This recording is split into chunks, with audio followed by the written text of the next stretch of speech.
وزي ما قلنا لحضراتكم الناس هي النهارده اللي ادت رساله واللي ادت صفعه لجماعه الاخوان الارهابيين اللي هو الشعب، يعني ادى صفعه للارهابيين وقال لهم احنا مع الدوله، احنا ده المحله الكبرى طبعا على الهواء مباشره.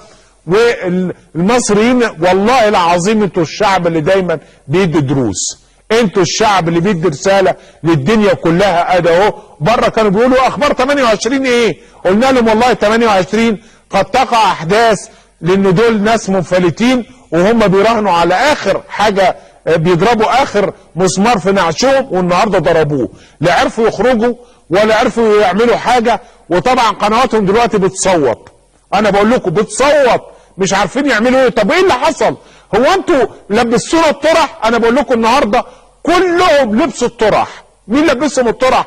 قبل الجيش والشرطه الشعب اللي لبسهم الطرح. حضراتكم لبستوهم الطرح النهارده، قلت لهم لا، الموضوع اللي اتكرر قبل كده 28/11 مش هتتكرر مره ثانيه 28/14 اطلاقا، وانتهى يا جماعه الموضوع، انتهى. تقول لهم ايه كده عنوان كده؟